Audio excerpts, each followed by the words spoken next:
Committee Room 29, Sound.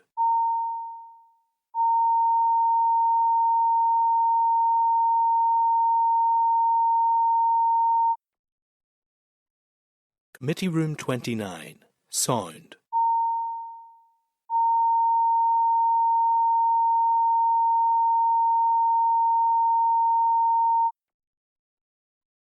Committee Room 29, Sound.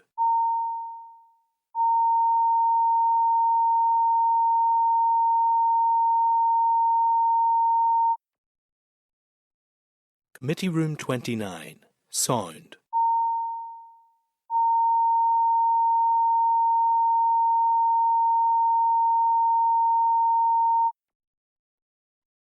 Committee Room 29, Sound.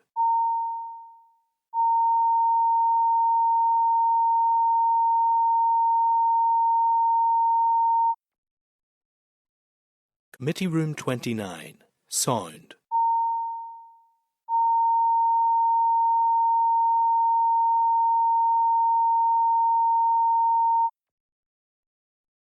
Committee Room 29, Sound.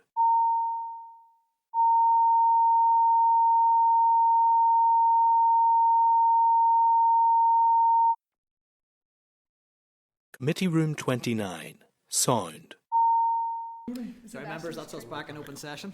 That means the live feed is on. So we're on to item 8 on the agenda, and that is further oral briefing on the theme of deprivation and underachievement.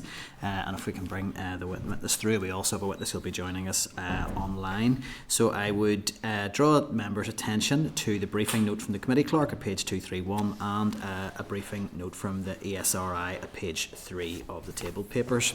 So joining us today, we have Dr. Anne Devlin from the Economic and Social Research Institute, and also joining us remotely, hopefully coming online, we have Professor Selina McCoy, the Adjunct Professor of Sociology at the Economic and Social Research Institute. So you are both very welcome here today. The purpose of the session is to reflect on the question of links between socio-economic disadvantage and educational underachievement, and hopefully the opportunity to do some cross-jurisdictional and best practice comparisons. But at this stage, I will hand over. I'm not sure whether which of you is going to lead any initial presentation, but would ask for opening remarks of up to 10 minutes, and then we'll move into question and answer. And to ensure that we're fairly tight on time, we'll look to keep it sort of to 5 minutes per inquiry from each member for at that stage. But I'll hand over to yourselves. That's great. Thank you very much, Chair, and hi everybody. I'm Anne Devlin. I'm an economist at the Economic and Social Research Institute in Dublin. That's always a mouthful. I know it's hard to tell, but I'm actually from the north. You might not have noticed with the accent or anything. And then I'm joined today by my colleague online, Professor Selina McCoy, as the Chair said, who leads the education research within the Institute. So you're getting the E and the S of the ESRI today. So you've got a written submission. I'm just going to go through it briefly. There might be a couple of things that have been added in since it was sent over to the clerk. I'm going to begin by highlighting some key evidence on educational disadvantage in Ireland, drawing in particular on the Growing Up in Ireland study, as well as a number of recent research projects, most of which are the remit of Selina and her team, before moving on to comparative research, particularly a study comparing education systems north and south, which we published in 2022, which was work by me and my colleagues in the Institute. Growing Up in Ireland, or GUI as we call it, is the National Longitudinal Study of Children, which has provided important insights into educational experiences and gaps between social groups in the Republic of Ireland and the processes and factors underpinning those gaps. As well as the research output using GUI, I think the data set in itself is notable to the committee and maybe worth something maybe we'll come to talk about. Moving to the research, the first focuses on early educational development, examining how parents' approach to learning at home and children's exposure to early childhood education and care shapes differences in reading ability. The evidence shows that both children's gender and their family's social class influence their cognitive development between ages 3 and 9. Parental reading, participation in early childhood education and care, and longer time at school were all found to facilitate language development and partly explain differences in reading scores aged 9, although strong direct impacts of social class remained even after controlling for other things. While previous research indicates parental academic expectations and students' self-concepts contribute to the link between low socioeconomic status and low educational attainment, few studies have examined socioeconomic differences in the temporal changes of these constructs across the school years. Our research provides new insights into the role of academic self-concepts, parental expectations, and teacher-child interactions in the development of socioeconomic status differences in educational attainment. The results show that bolstering children's academic self-concepts prior to the secondary school transition, curbing steeper declines among socioeconomically disadvantaged children, and encouraging parental education expectations could reap significant long-term rewards for young people's educational attainment. Teacher-child interactions moderate parental expectations and are a particularly salient influence for socioeconomically disadvantaged children and those with low parental expectations. A recent study on schools in the voluntary secondary sector in Ireland provides valuable insights into student experiences across diverse school settings and the role of school social mix in shaping student experience. The study highlights wide diversity across school categories in terms of social mix and student need. For example, among the DEIS schools that you've been hearing about today already, participating in the study, the proportion of students identifying with SEN ranged from 8% in one school to 40% in another, so quite a stark difference. Students attending DEIS schools were found to benefit in terms of curricular provision, the strong emphasis on literacy skills, opportunities to participate in sports, particularly for girls, their role in decision making, and the nature of their interaction with their teachers. Stakeholders appreciate the role of the additional resources received through the DEIS programme in enabling schools to meaningfully support students, for example through the homeschool community liaison officers that Paul was talking about, but also the school completion programme and breakfast clubs. These supports have become even more critical in the context of rising school absences post-COVID-19. The Department of Children figures show noticeable differences between DEIS and non-DEIS schools in terms of absences.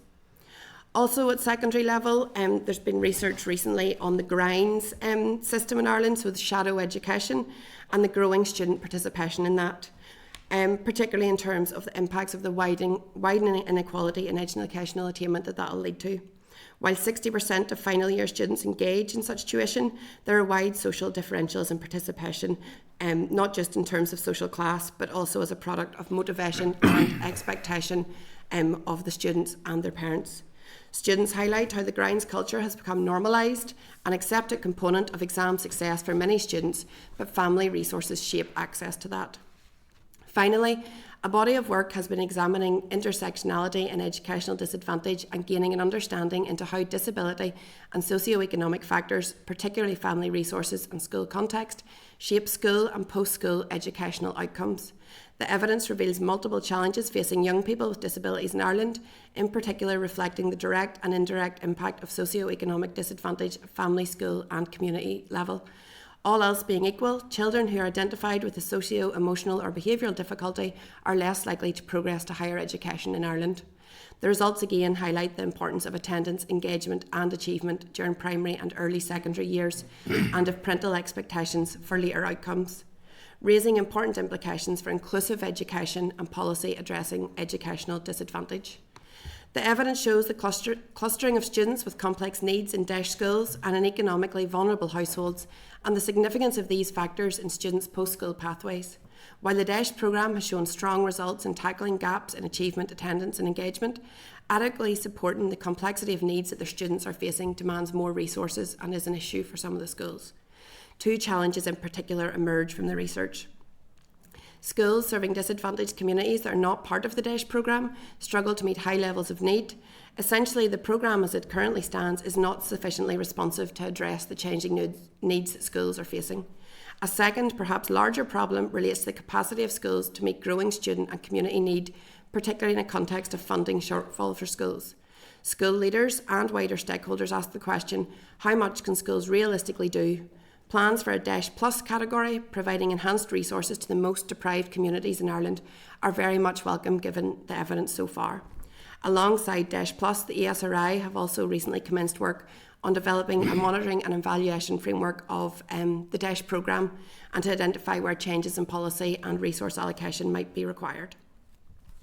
Turning then to the comparative research, So in 2021-2022, we undertook a mixed method study on the education and training systems for primary right through to third level in Ireland and Northern Ireland, which offered much insight into the nature of the two systems and the similarities and differences between the two. The study found sizable differences in educational attainment between Ireland and the North, which persist even when the underlying demographic differences were taken into account. The proportion of the population in both jurisdictions with the lowest levels of education was similar in 2005, but by the time we looked at data, sort of early 2020 essentially, so 15 years, it fell to a much greater degree in Ireland than we've seen in the North. The North had fell only marginally over that time, so real divergence between the two. In terms of early school leaving, the real noticeable differences there too, with it being dependent on the different definitions we can use, about 2 to 3 times higher in Northern Ireland than it is in the Republic. These improvements and better outcomes in the sort of 15 years up to that point were in part explained by the DEIS programme. The study finds pronounced barriers for students from socially disadvantaged backgrounds in both jurisdictions, with students from socio-disadvantaged backgrounds having poorer exam grades at secondary level compared to their peers from more advantaged backgrounds, with wider inequality in exam grades found in Ireland. However, we believe this is reflective of the early school leaving then feeding through. Expectations of going on to higher education also vary considerably by students' social profile in both jurisdictions, with lower expectations found among those from working class backgrounds. Further education is commonly perceived in the North and South as a second best option. I think one person we spoke to talked about Cinderella status compared to higher education. However, it did feel in qualitative work that this was more important, more apparent in Northern Ireland. There are also ongoing changes in policy in Ireland at the minute to resolve this, so bringing the further education applications into the CAO process, which was typically for HE applications. Important differences also occur across the two systems in terms of post-school opportunities provided. In particular, stakeholders in Northern Ireland emphasised the challenges of having a multiplicity of providers and duplication of courses. So we're seeing post-secondary vocational options being offered typically in FE, but then also now in HE in schools, and then A-levels, which were traditionally the remit of schools, being offered in FE as well. To address the educational attainment gap and facilitate more meaningful progression routes, we argued for the need to show the value of taking further education courses for young people and to ensure clarity around pathways from school, from secondary education into further education, or from further education into higher education, if that is the sort of routes children and young people wanted to go down. The study also found similar findings to those already mentioned today about DEIS and the findings from the Ireland-specific work. Many stakeholders we spoke to in the Republic spoke highly of the DEIS programme and the benefits it brought. And as above, this was particularly in the form of the homeschool community liaison officers, breakfast clubs, and really just the holistic wraparound approach that the DEIS programme took. Interestingly, many of the stakeholders in Northern Ireland also brought up the DEIS programme. They were very aware of what was going on south of the border. In terms of funding for educational disadvantage in the North, many teachers found that as the money wasn't ring-fenced, it wasn't always going to support disadvantage given the issues and the financial constraints and emergencies that schools were sometimes dealing with. And I suppose that reiterates what was found by the Northern Ireland Audit Office report some time ago. In follow-up work, we examined the intergenerational transmission of education in Ireland and Northern Ireland, which was published in 2023. And we found that the marginal effect of the impact of low parental education on the probability of a child having a poor educational outcome was about twice as large in Northern Ireland as was the case in Ireland. In terms of educational mobility, 38% of young people in Ireland exceeded their parents' level of education compared to 29% in the North. It's probable that academic selection in Northern Ireland and the economic cost and social inequality associated with the selection system and also the segregation more broadly is a contributory factor limiting the extent to which the educational system in Northern Ireland facilitates intergenerational educational and then down the line earnings mobility. Just on data, and this wasn't in the written submission, it's worth noting there is considerably less research in Northern Ireland than there is in the South looking at specifics of the education system. And this is for a variety of reasons, but one is the lack of data, and this is something we bring up regardless of what area we're looking at this stage. We're particularly concerned about recent developments in data infrastructure, which will make this even more problematic. So divergence, as the UK is no longer going to be in EU data sets, and also the North, for example, didn't take part in the recent round of the PX survey because I believe of financial limitations, which is a study we used in that 2022 report and was very useful. However, I do note that the longitudinal education's outcome database is due next year, which I think is very exciting, if that's the right word. And then just briefly on a sort of higher level, at EU level, an expert group on quality investment in education and training assessed approaches to equity and inclusion across the UK. The evidence shows that education systems that aim at reducing inequality in students' learning conditions are also the ones that get better academic results and improve students' well-being. Given that socio-economic inequalities in cognitive and socio-emotional development emerge early in life, early interventions are key. And I suppose we all know that from the Fair Start report. School segregation is a second critical dimension of education inequality. Education systems with more school segregation reduce the opportunities of pupils from lower socio-economic backgrounds. Priority education policies, like Ireland's DEIS programme, take various forms across Europe. Overall, they have positive effects, and even if they require considerable investment. So, thank you. Thank you for your presentation. Look, I'll just get straight to my questions as time is against us here. Look, your paper highlights, and we covered this in the last session, that academic selection could have an impact on educational outcomes and on that intergenerational educational and earnings mobility that you referenced. Can you expand on why you've made that link and what the potential linkages are between academic selection and the educational mobility?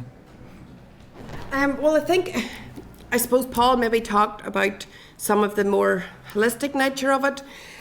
One thing that came up in our report very clearly was when we were talking to stakeholders from the North, and I think this is very much a growing problem, is the increase in special educational needs and how that is sort of mixing now with academic selection, in that it's all essentially for the large part being funnelled into secondary schools.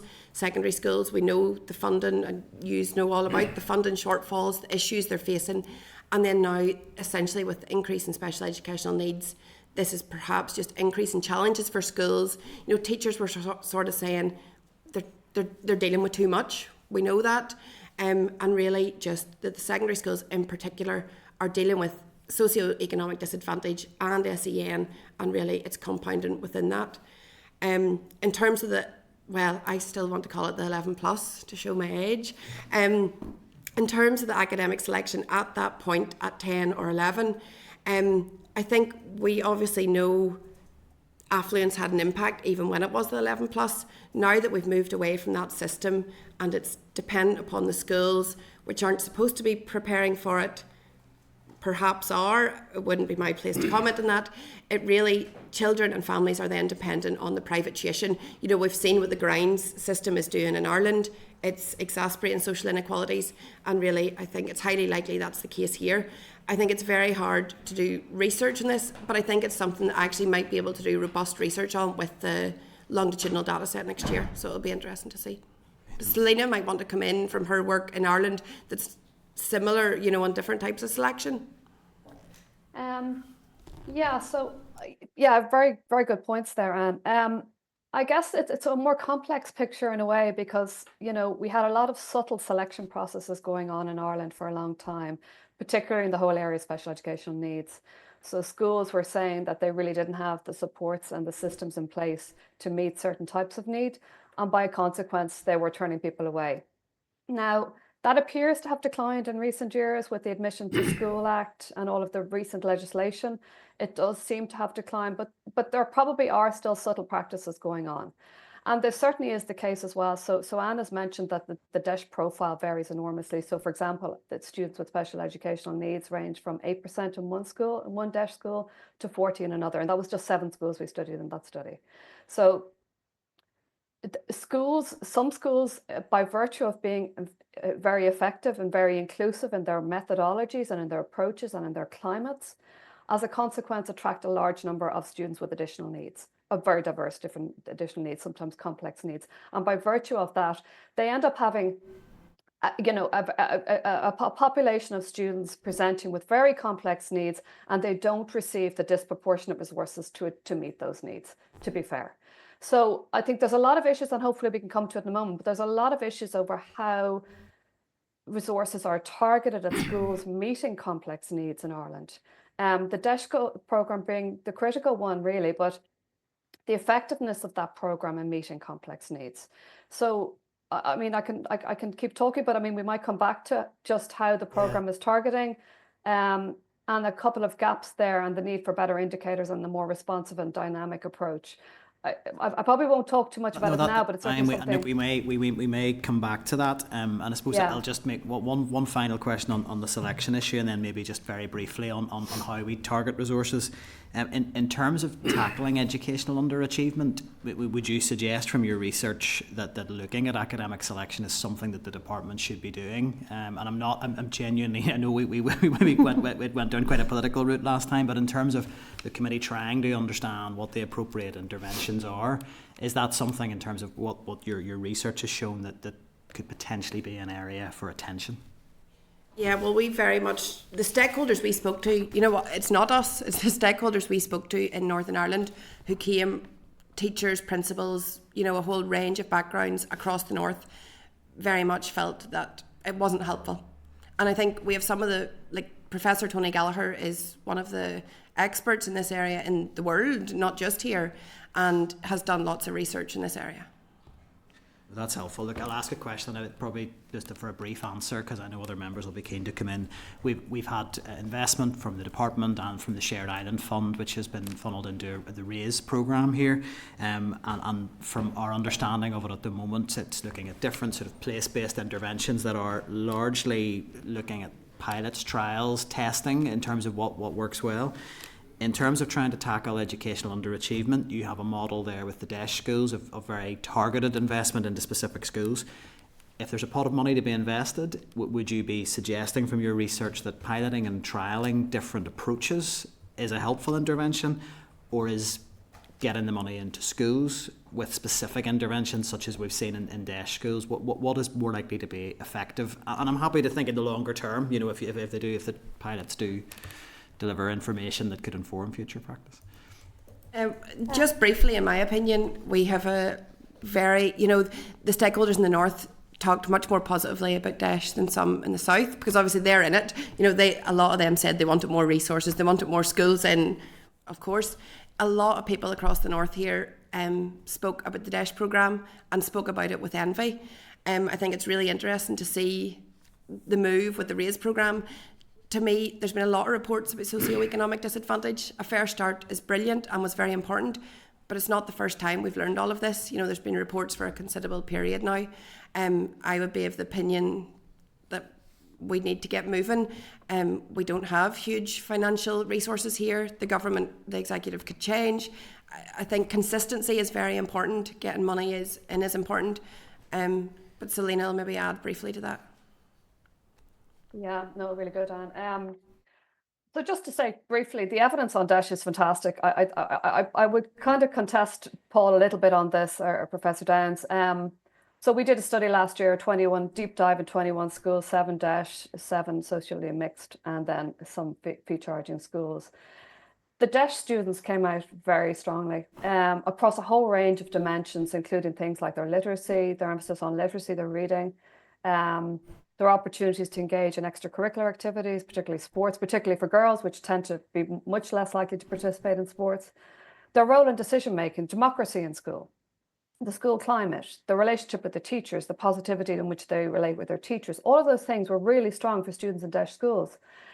So the DESH programme is definitely having a very profound impact, and the evidence is really strong, I think, on this, that DESH schools are definitely doing a lot to make school a place where students want to attend. And students with all sorts of disadvantage, they want to attend for all these reasons around extracurricular teaching and learning methodologies, their voice in school, how they're treated by their teachers, and all of those things. So I just want to get that on the record first, because I think there's a lot of really good evidence there, and I don't think we should be just throwing that out. So the DESH programme is really, really good. However, there's room for improvement, and there always is. And I think, so 2 things I would highlight in terms of where we need to go with the DESH programme is, and one is, and probably the most important one, is this DESH Push Plus issue. The schools with the most complex needs in very deprived areas, typically inner city areas, definitely need more support. And so, and Paul has talked really well about this. Schools reporting really severe cases of intergenerational poverty, trauma linked to care, homelessness, mental health issues, substance abuse, all of those issues, profound impact. And schools are really struggling to meet all of those needs effectively, as well as all the learning needs of their student body. So there's definitely a very strong argument for this DESH Plus, a subcategory of schools which receive much more intensive resources and more of the wraparound specialised supports as well that Paul has talked about. So I would include there the social care workers, the speech and language therapy, psychology, but homeschool liaison has been fantastic. So I think more of that for sure. Homeschool liaison has been instrumental in making those connections between schools and parents, and to create that involvement and that ownership and that interest in their child's learning, and the supports for those families in terms of parenting skills and wider kind of service supports related to health supports and everything else. So I think the connection piece is really, really important. So there is room for improvement. The other issue around DESH is there's very hard cutoffs. So at second level, you're either in or you're out. It's a binary system.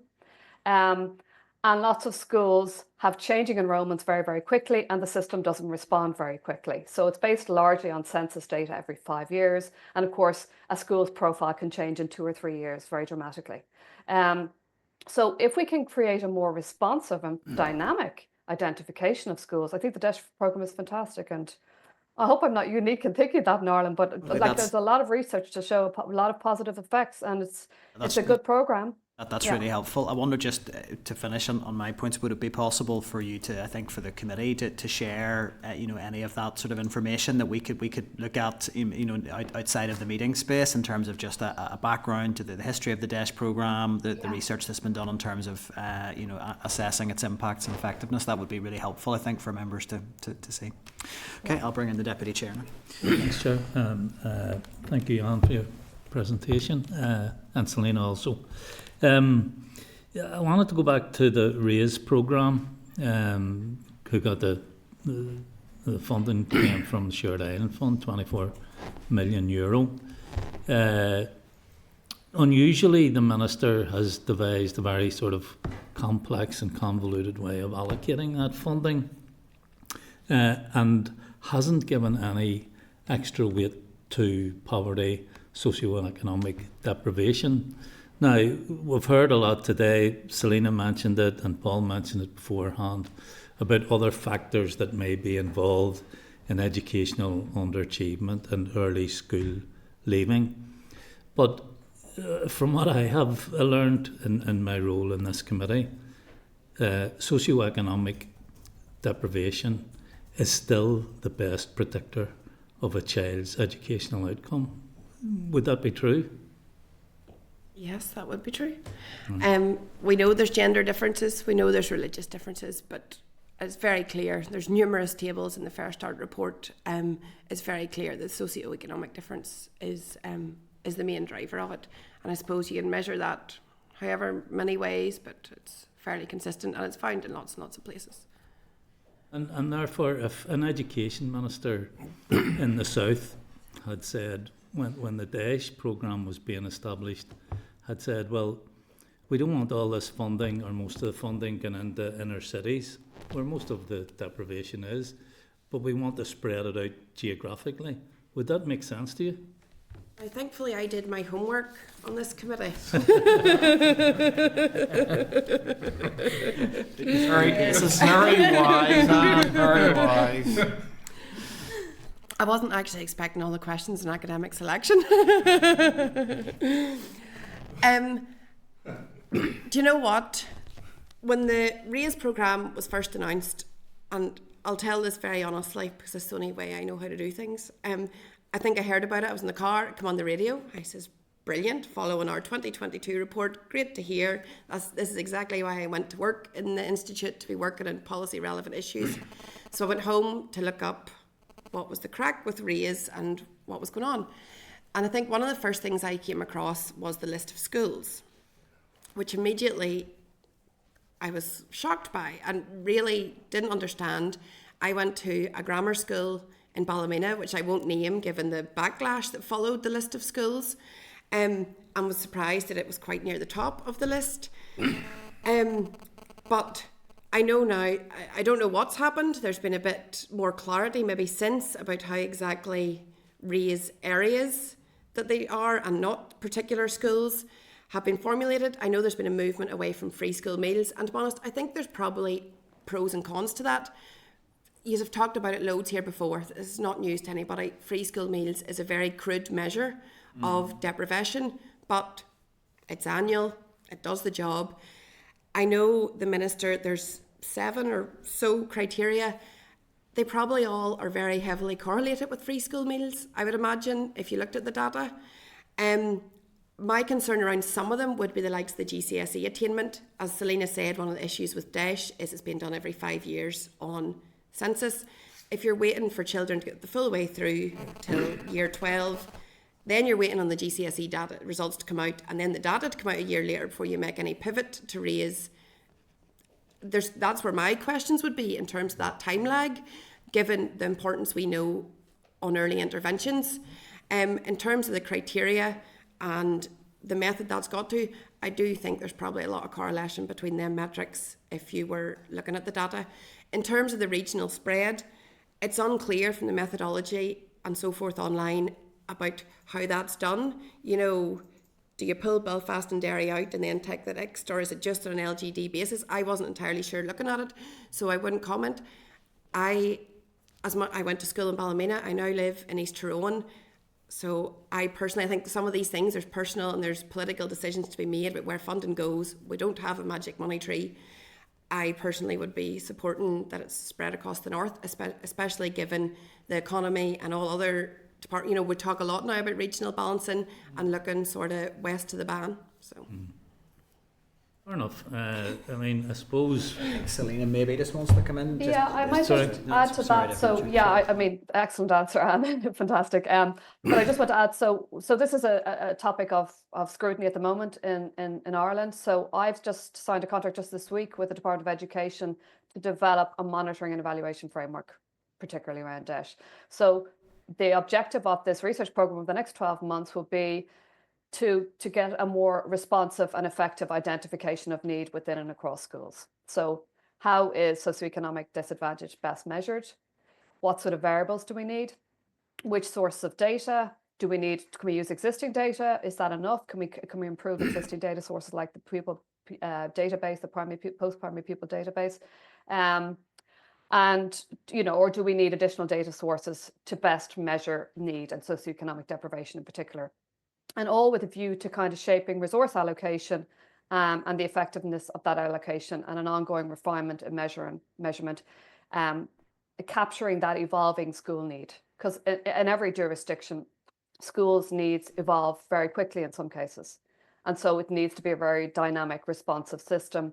So that's something I'll be working on over the next 12 months. I'm just flagging it because I think it could be very relevant to your deliberations. Yeah, thanks for that, Selena. And just to come back in on the sort of area-based way that this funding is being allocated, the difficulty is, and everyone would like to see funding as widespread as possible, but you know, in my view, it would have to be based on objective need, and as things stand, you know, the most acute objective need is probably in the inner cities in Belfast and Derry. But I'll leave it there. I wanted to move on since you're an economist, Anne. Can I just briefly say one wee thing? Our deprivation measures maybe aren't urban and rural deprivation are very different, and maybe aren't great at necessarily always getting at rural I don't disagree by any means that it is in the inner city areas, but I think there very much is a lot of deprivation within rural areas, occasionally very spread out, and it's something worth thinking about. But again, there's no magic data or even economist way of sorting that, you know. Absolutely, and I agree with that. A very, very brief final question and a very brief answer. Since you're an economist, I think you said here in the north, the education department receives 19.4% of the overall budget, and probably by the time monitoring rounds are handed out also, it probably brings it close to 20%. How does that compare with other jurisdictions in terms of budgetary allocation and also in terms of educational outcomes? I'm very happy to follow up. Selena will maybe know offhand. I think when we did the report, per capita spend, I do think is lower here. But I'm happy to follow up with that with some figures. I don't know them all off the top of my head. And I see you shaking your head. That's grand. Well, Okay. if you could follow up, that'd be great. Yeah. Yep. No problem. Thanks. Great, thank you. Kathy, you'd indicated next. Thanks very much, Chair. And apologies I'm not there to ask you this in person, but I wanted to touch on the concept of early intervention, and we hear this time and again, and especially around special educational needs, but I suppose specifically as well around educational outcomes. You'll be well over the detail. You'll know that we do have a difficulty here with the statement process in the north. And I'm just asking because we're waiting at the minute on the childcare, but specifically the early learning strategy here. And I was just wondering, do you have any ideas or views as what provisions should be within that strategy to try and make sure that every child gets the very best start on their educational journey and maybe have better outcomes towards the end? Yeah, I haven't Selena. done a huge amount of work on the early years. Most of my work is at primary and second levels, but certainly colleagues in the ESRI have, and we could certainly send on some papers on that. Fran McGinnity in particular and Helen Russell have done a lot on early years and the value of particular types of interventions and the effectiveness of different in terms of the longer term outcomes. So we'll happily share those. Yeah. Brilliant, that's great. Then the other sort of area that a question around it relates to Irish medium. And in particular around the assessment. And look, we know around Irish medium that many of these schools are placed within areas of disadvantage. And of course, given the discussion that we're having today, it's fully recognised that the nature and aim of any assessment requires, very careful consideration in both jurisdictions. But I'm just mindful of the, I suppose, growth that we are seeing in Irish medium across the island, but specifically here. Would you share the concern that we've now, it's probably over 50 years since we've seen the very first IME school here, and the sector still, it's lobbying across the board around not having appropriate access to assessment tools, for assessments to sort of determine what the pupil attainment would be. Do you have any view on that? And I don't know if you want to come in there. It's not something we have looked at in the Institute, and it's not something that really has received enough attention in Ireland either. So there has been somewhat of a proliferation in Irish medium schools, but not at the same rate, I think, as Northern Ireland, as far as I know. I think at a much slower rate. And I think some of the critical issues there around teaching and learning resources and books and all of that, I think there are issues around that. In terms of assessment, I don't know. I mean, I think there are issues, but it's not something that we have done any research on or has received much attention, to be honest, in the Irish context, as far as I know anyway. Yeah, I would agree with that. And I think, as you said, it is interesting given the growth and given the relationship with deprivation.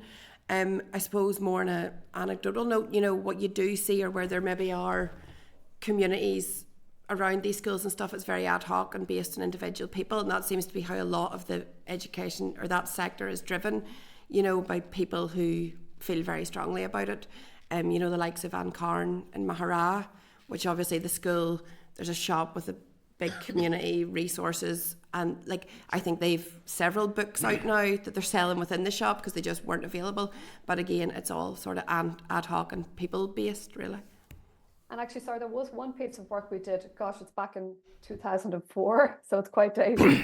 But we did a study looking at who went to college in 2004, I think was the title of it. And we looked at how that varies. We looked at school leavers from all different sectors in the system and their rates of progression into higher education. And actually, they were really high for the Irish medium schools. They were on a par with the fee charging sector. So they actually appear to be very selective in their intake and very much middle class settings at that time, at least. Now, the growth and provision, maybe that's changed, but they seem to be more on the more middle class end than a more deprived end. That was the evidence at that time. That's the only research I have on that. Yeah. And that was in the south? Yeah. Yeah. Okay. That base next year would maybe facilitate research into specific sectors a bit better and long-term pathways for the pupils going through them. Yeah, no, that would be, because, like I say, it's something that's brought up time and again. It's the struggle within the Irish medium sector in terms of resources and, even assessments, and having to translate from English to Irish to mark assessments and things like that, which just doesn't work. And you hit the nail on the head where it's the sector that's doing the heavy lifting, that's doing the growth, and it's because of them it's as successful as it is, because despite the department having the statutory duty, to support the sector, it doesn't seem to be the case. But thanks for that, and I would appreciate that research in terms of the early years as well. Be really interesting. No problem. Thanks, Chair. Thank you, Kathy. Cara, you'd indicated next. Thank you, Chair. Thank you so much for being here today and for your briefing. Just to ask there about, we talk a lot at committee about the delays in getting assessments for ADHD and autism in our young people. And I suppose this ties in the socio-economic factors of middle class parents will be able to afford to get a private diagnosis, while other children are forced to sort of wait in a queue that can take years. Is there anything that's a huge barrier to accessing education? Is there anything in the south that they're doing that we should be looking at here to ensure that children who are awaiting a diagnosis get the proper adequate support and get the best educational outcomes possible? Absolutely, it's definitely a big problem here. So I don't know if you've worked on that or. Yeah, I have. So yeah, but probably the biggest issue I would say in the south at the moment is accessing specialised supports and assessments. They're the two critical issues, and there's constant lobbying going on in terms of the kind of advocacy groups and parent groups trying to support their children. For me, I don't think it's improved enormously over the last few years. It was exacerbated in the context of the pandemic. So we had this brilliant vision that we would have a school inclusion model. I don't know if you've heard about that, but there's a school inclusion model planned to start just as the pandemic broke.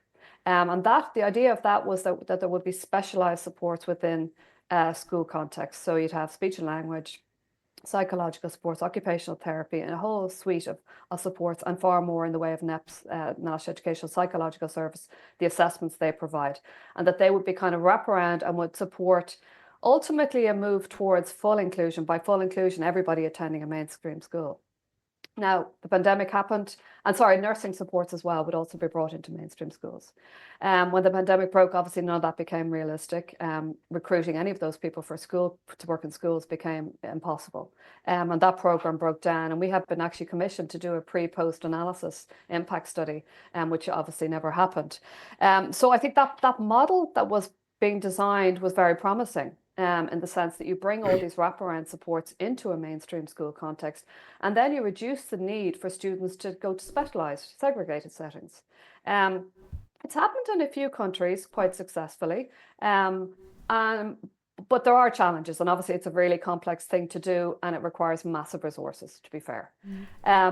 So I think that's one certain model there in terms of kind of providing those specialised supports in a mainstream context. I guess where we've gone since then and over the last 10 years is probably a move towards, I think, more segregation than inclusion. So I did a study 10 years ago now to look at how students in special class settings within mainstream schools, how they fared. And the study was longitudinal and looked at different types of special class settings for different types of need, physical need, learning need, and so on. And the study was actually quite disappointing in the sense that it showed that these operated as a form of segregation. The students tended to go into these settings at the start of primary or second level education and stay there. There wasn't the movement and the fluidity that had been envisaged in policy documents around this. So they stayed together as a group. They typically, 60% of those special classes at second level were taught by one teacher for all their subject areas, which is quite astounding. So obviously their capacity to progress was seriously impeded, but more importantly, their interaction with their peers was very much impeded. So they operated as a form of segregation. So the study at the time was we did a full census of all schools as part of the study. It was a massive study. It was quite damning in terms of special class provision. There's been a massive proliferation in special class provision since that point. 1,700 new special classes in the last couple of years alone. That is the policy response in Ireland to meeting specialised and particularly more complex needs in a mainstream context. But I'm not convinced it's the best one. So I actually don't know what the situation is in Northern Ireland, if there is special classes and how they operate. I should have looked into Northern Ireland at the time, but similar picture. But it's certainly very similar picture. Yeah. Okay, so yeah, I've a lot of concern about this policy direction and about just particularly in relation to autism classes. So a lot of the new classes are designated specifically for autism. The incidence of autism in Ireland, and I think in Northern Ireland as well, has risen from 1.5% to 5% in the space of 3 years. So I think we need to do a lot more in terms of looking into how to meet the needs of these students in an inclusive way. And I'm not sure the special class model it solves all the problems there. Brilliant. Thank you so much for such a detailed answer. Time is going to beat us here, here, Cara, I was just going to say, in the interest of time, I had two questions, but I'll wrap them into one. Just talking about the reading up on the low parental education, the impact that has on the child, often resulting in lower education for the child. Can I ask, what aspects of the South, like on this matter, what can we learn from them? And in the previous session, we had talked about physical disability being a barrier to education. Is that something that you're seeing as well in the South, in school settings? That's something, the disability in particular is something some of the education team have been working on more recently. In terms of the parental education, I suppose why that link has been broken to some extent, or at least lessened. It's not perfect. Again, it's probably just coming down to the things we've talked about, academic selection remaining here, and the DESH programme. You know, at the end of the day, mother's parental education is just another way of essentially, you know, it correlates very highly with deprivation and socioeconomic disadvantage. And then, you know, even things like if the mother's got a degree, they're more likely to be books in the home, you know, how they then view the value, you know, all the sort of things we talked about there, and how that impacts on the child. But Selena will maybe speak more specifically about the disability. Yeah, no, the growing up in Ireland has been I'll have to just ask for a really brief answer, just because okay, we the are growing up up in against Ireland it has been with time. fantastic in terms of unpacking how those early educational and home learning environments impact on a whole range of later educational outcomes. It's been fantastic, and really understanding the processes of play and how best to address those. And it is like things like homeschool community liaison. It's bringing parents into the school context, engaging with them, providing home learning environments, resources like books, library access, and all of those sorts of things. So yeah, there are critical issues early on in the educational process. If we address them, it improves life chances enormously. Yeah. Very, very, very briefly, if mothers have higher levels of educational attainment and they're more likely to then be in the labour force, there's also a relationship between your grandparents looking after you and you then doing better in school and things like that, and if your parents are working, doing better school. So thank you so much. Thank you. Cara. David, you're next. Thank you very much, Chair. First of all, I want to get out of the way. It's been said in this committee before, you referred to it yourself. I think the list was unhelpful. I think we had of schools related to the RAISE project. I think we should all be able to, Pat may have found it useful in some ways, but I think generally we can say that being published was not conducive to or helpful to the programme, and I think departmental officials sat before us and agreed with that. The department must have been confused themselves. Well, when they put it out. Well, certainly, I think it shouldn't have went out. I'm happy to say that myself.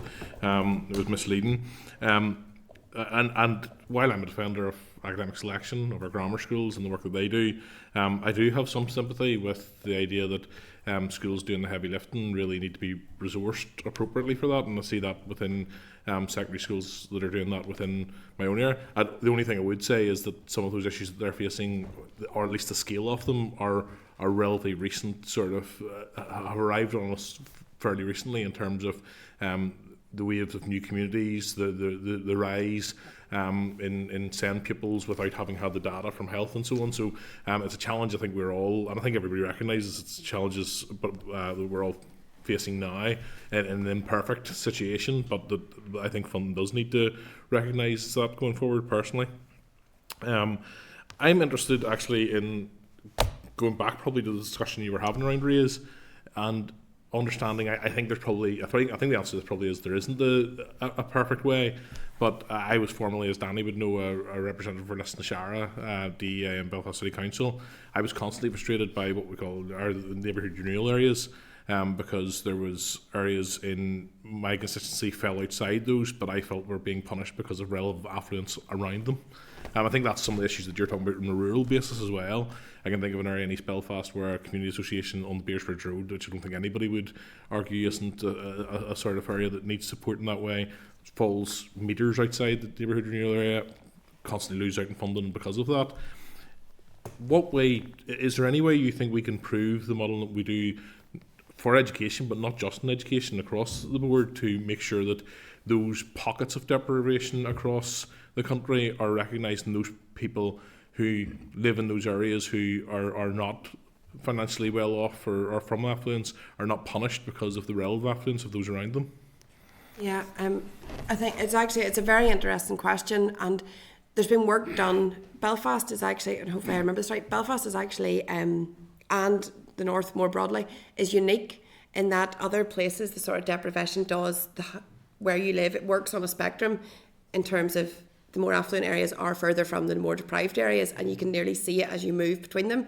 Here, and I think some sort of economic history paper, it's actually because of sort of the way industry was, that we have some of the most deprived and the most affluent are neighbouring areas, and it can cause problems. To be honest, super output areas are quite small. I don't think there's any perfect way of doing it, bar we do start looking at households and things, and that's just not feasible with data and with the dynamics and a whole lot of reasons, but there it very much is another specific Northern Ireland problem. So it's not even a case of maybe being able to look to other countries even to see what's happened, because they don't have that happen in the same way.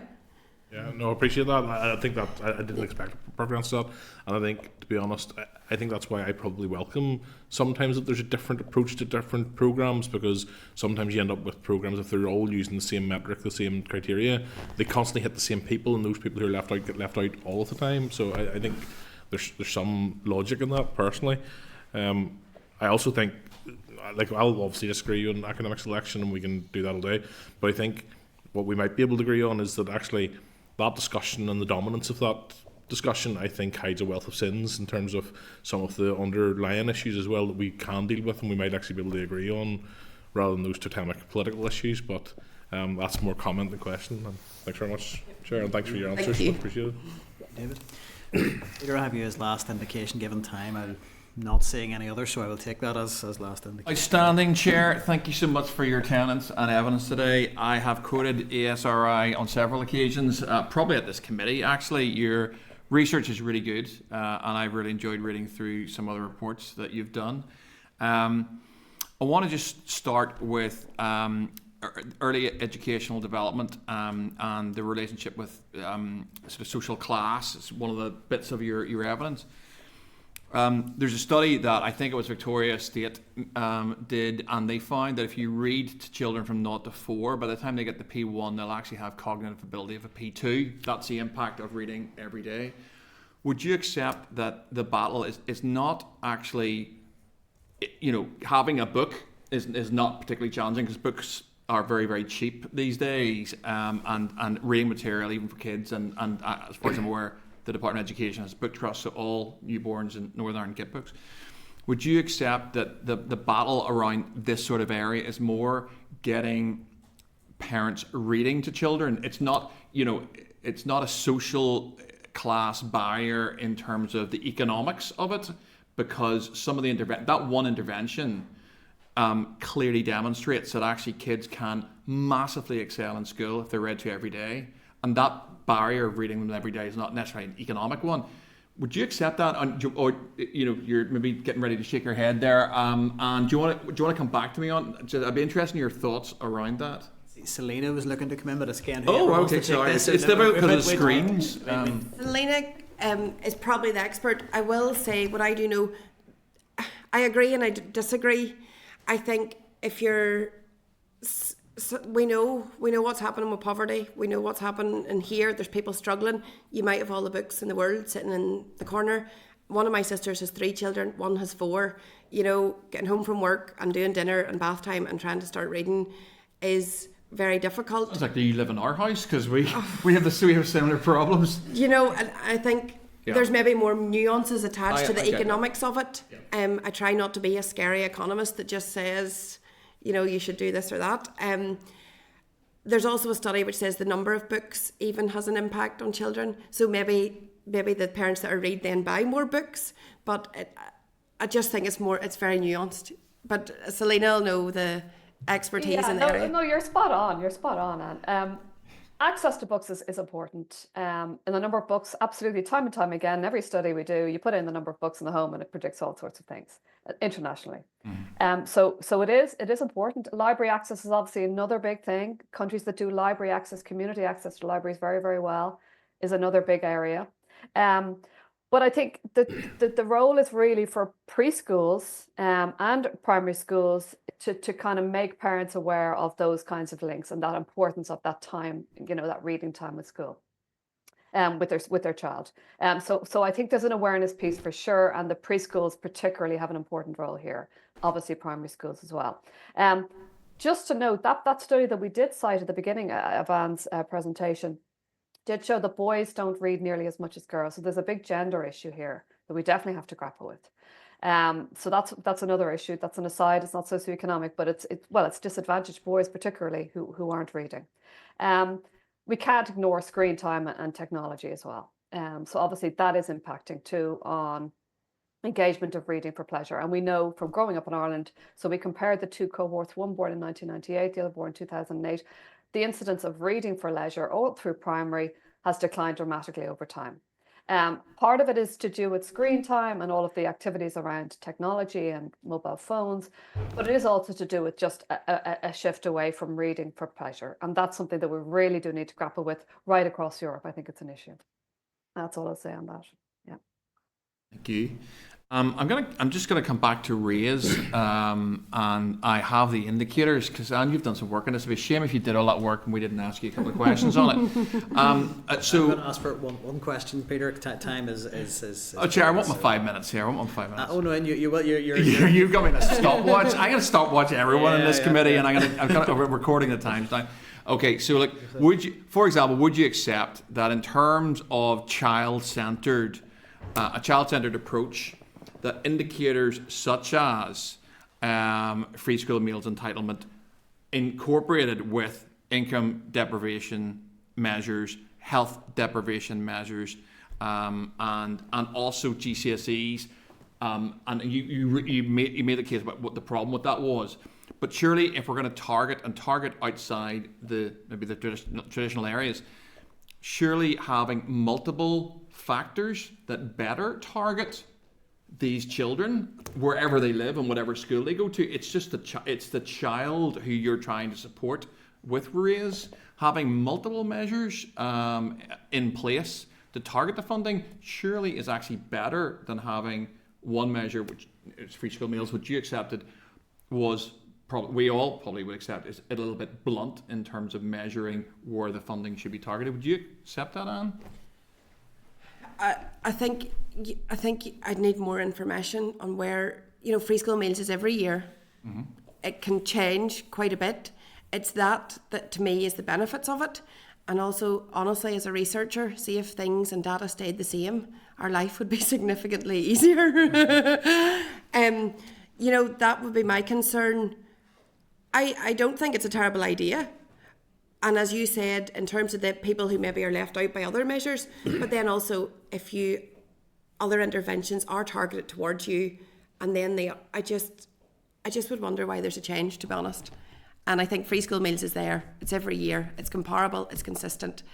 And if that sort of data is available, they will all correlate. And all of them things, health, income, disability. If you look at the Northern Ireland Multiple Deprivation Measure and throw out access to services, it's entirely correlated across the board. So that would be my take on it. And if you use FSME, and if the results from that FSME data said just put it all in X and Y to, let's call them place-based areas, okay, to large maybe population centres, do you think that's a good use of the money available? Or would you accept that there are other smaller pockets? You've mentioned super output areas, we know about the NISRA fact. Would you accept that there are other smaller areas of deprivation and need in Northern Ireland, which sometimes don't get the same funding as perhaps area X or Y? I think some of this was covered in responses to the Deputy Chair, so just a very brief response and then we'll close that. Yeah, at so that I think I stage. covered a lot of that when I answered Pat's. I think X and Y probably are Belfast and Derry. Couldn't possibly comment. But I do think all of them measures, as I said, correlate. They probably don't get at rural deprivation very well. I think if we are interested in regional balancing, which the economy is doing a lot of work on, and I do think it's something to consider. You know, Mid-Ulster is the second most productive government district in the north. I didn't know about that coming from it till years into my PhD. You know, I think there's a need for a spread because there's a lot of deprivation across the country and in rural areas, but it's a political decision, and it's a, you know, in terms of where you're putting that money, and that's not for us to comment on. Just to add very briefly to that, so the debt measure, you know, is a multidimensional, the HP index. It's 10 indicators. It's very rich and complex. But the OECD, when they did their review of debt, said it wasn't sufficiently complex. And so they identified that there weren't measures relating to immigrant or ethnic minority background, and there weren't sufficient measures relating to mental health difficulties within a school context. So they were arguing for the need for more nuance in the measurement of difficulty and need in schools. So just to throw that in there. Very useful. Thank you, Selena. Yeah. Thank you very much. That's great. I think it's clear the level of interest in committee on all of these issues, and apologies if we haven't been able to get round everybody today given time. But thank you both for your time today and for your presentation and going through all of the questions, and thank you for doing your homework as well. No, thank you. I'm very happy to follow up on anything that comes up down the line, to reach out to us or some of the other researchers at the Institute. Yeah, well, I think there were a couple of things in terms of maybe some follow-up material. If you were able to share those with the committee, that would be great. So thank you very much. Thank you. Thank you. Okay, so while Dr. Devlin just makes her way out, we'll close that section off. From my perspective, there were maybe 2 or 3 different bits of research material that I think there was an undertaking to share. So unless there's anything else that anybody wants to highlight from that one, I would if the provision of the nuance around DASH stats could be shared with the committee, I think that would be. I didn't realise that it was quite so nuanced with 10 items. So if we could get how DASH is allocated and the measures. Personally, the HP, are we in closed session? Are we online? We're still in open session here. Yeah, we are. The HP deprivation index, I don't think is as good as the Northern Ireland multiple deprivation measure. There's a lot more goes into the measure in the north, in terms of coming then to one figure, which essentially is what the deprivation index does. But we work with it quite a bit, so I'm happy to send over information on it. Just wondering, Selena sort of said in terms. We don't have time to. No, that's okay. All I was wondering was if we can get follow-up material on that, we can pick that's it fine. up at an appropriate point. We really are beaten on time, unfortunately. So. There's very little on health and stuff in the measure in the south. Brilliant, thank you. So on that basis, we will have to move to item 9 on the agenda. So that is correspondence. Thank you very much. There has been an approach to the DESH officials in the south to come as well, and we just haven't been able to arrange it yet. So they will come and set their platform, I hope, with the DE officials as well alongside. That's good to know. That's great. So item 9 is correspondence. I'd refer members to pages 235 to 353, where we have 15 items of correspondence, and we have a summary note at page 235. So I will, as the usual approach, go through any items that require an action. Otherwise, it'll be as per the note at 9.1, unless members want to raise anything else. So item 9.2 on page 237. It's correspondence from an individual who has raised some specific issues around safeguarding in a Northern Ireland school. I would propose that we briefly take this matter in closed session due to the sensitive nature of the issue, if members are agreed. Are we agreed? So if we could just go into closed session. Committee Room 29, Sound.